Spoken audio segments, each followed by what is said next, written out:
It's me, Christina from Nourish, Mindful Body, Mindful Life. And I'm here because I wanted to talk to you guys about sugar cravings and how to break up with them. A lot of people have been asking me about sugar and how to break up with it and talking about their holiday cravings and why during the holidays they're craving them so much.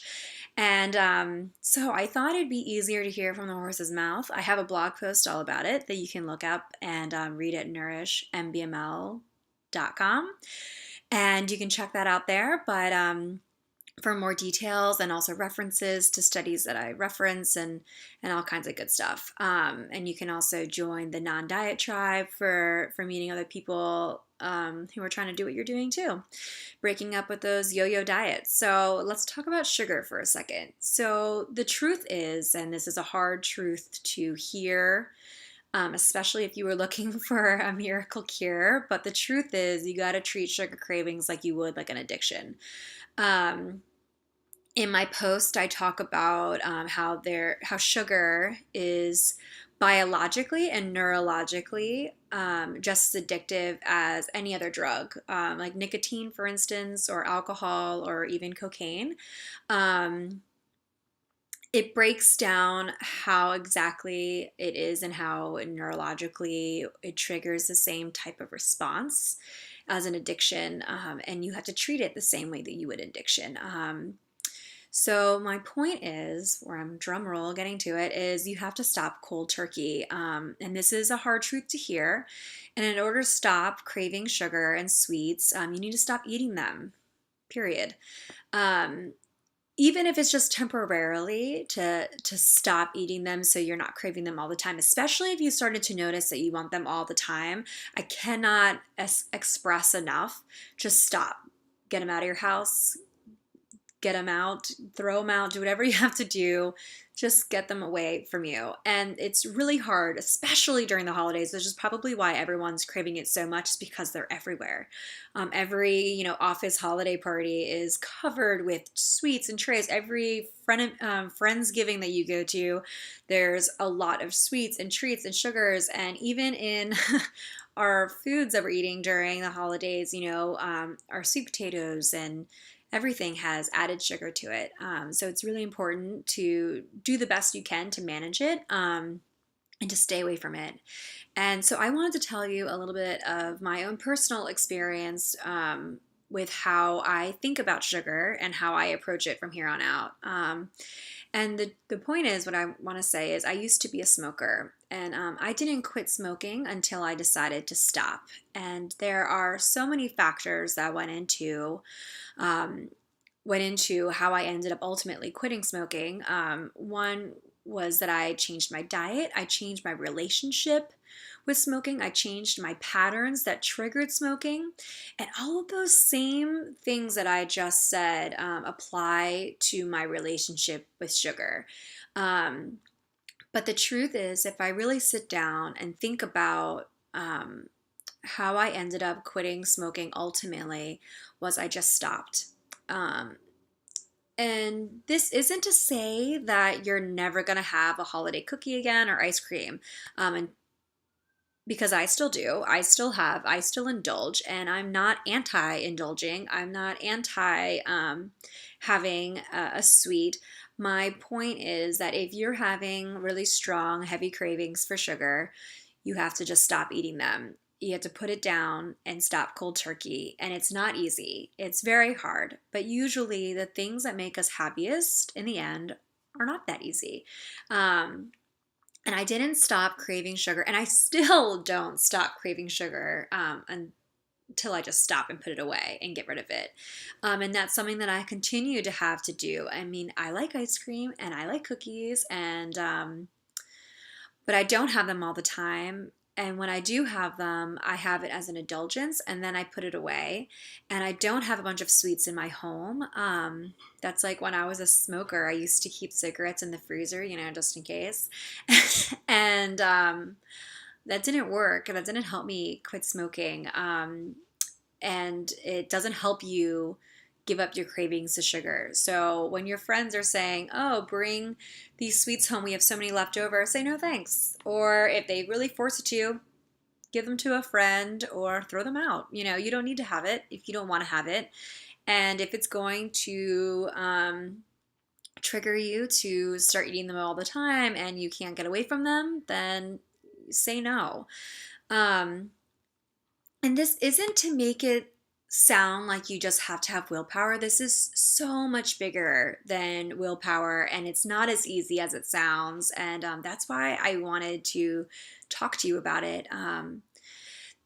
The food industry has designed foods on a chemical level for you to crave them. I actually wrote a previous blog post all about cravings, and that link to that post is in the blog post, so you can see.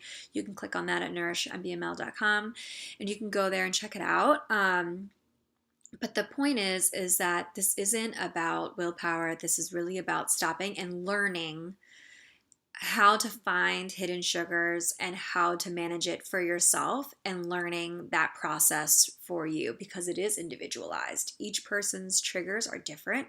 Each person's patterns are different. And this is really about learning that within yourself and being a more mindful eater. That's the whole point. Now, to say this isn't, again, I just want to reiterate that this isn't to say that you're never going to have a cookie again. And that's not the point. I believe in indulgences, and I believe in enjoying the sweetness of life and of ice cream, of course. I love ice cream. But until you start to shift your relationship and work on the other factors that play into the role of managing your sugar cravings, you need to just stop eating them. And there are some tips that I can tell you that I'm going to share with you in a second here about how to manage eating sugar and those cravings, and how to give up the sweets.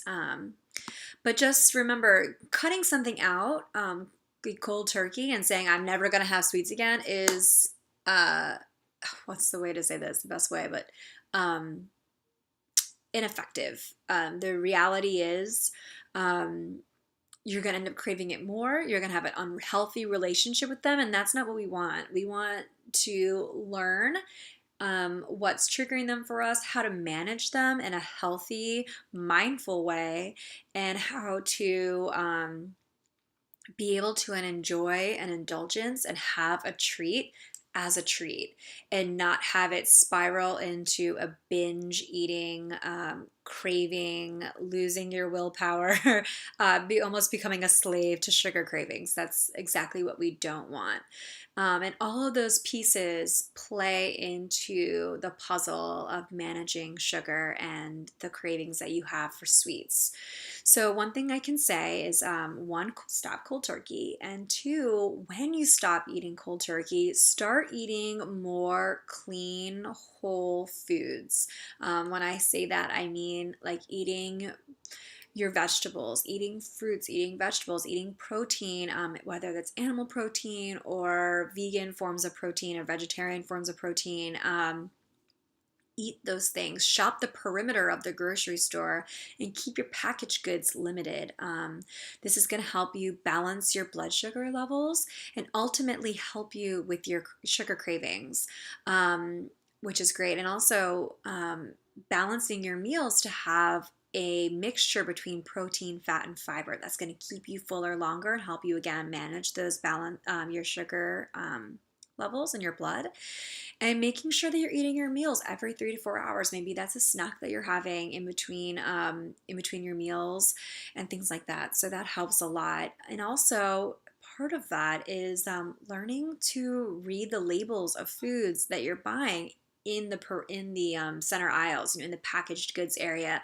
Look for foods that have high amounts of sugar and avoid them. I have a link in the blog from sugarscience.org that has 61 different names for sugar that the food industry uses to hide the sugar that's in there, to give you tricky little names that you wouldn't think of. Read through them, print them out, bring them with you when you go grocery shopping, and learn them. Another trick that I would say for that when you're reading food labels is, when you're looking at the label of the ingredients, the further down on the list an ingredient is, the lower amount of it has. So if you see sugar as like number 2 or number 3, it has quite a bit. That's one of its main ingredients. That's how it's organized, and a lot of people don't know that. So it's really important to pay attention to that. And then also with the other factors, and determine what triggers your cravings. So is it happening around your period? There might be hormonal factors that are playing a role that contributes to your sugar cravings, and that's something else that you want to address as well. That's totally separate. Um, so again, it's not just about willpower. There are other factors that play into it. And also, for me, I know one of my triggers is sleep. So on nights where I don't get a good night's sleep, I am like sugar fiend the next day. I want everything sugar related, and it's because I'm lacking energy. I'm tired, and I just want that for that extra boost and added energy, but it really does the opposite. I spike and then I plummet, so that's important. So make sure you're getting sleep, paying attention to those triggers and those patterns. Maybe write them down. Start tracking them for yourself. When you start having a craving for sugar, think about what you had to eat. Think about your day. Think about what you've done that day. Have you had enough water? Think about all of those things.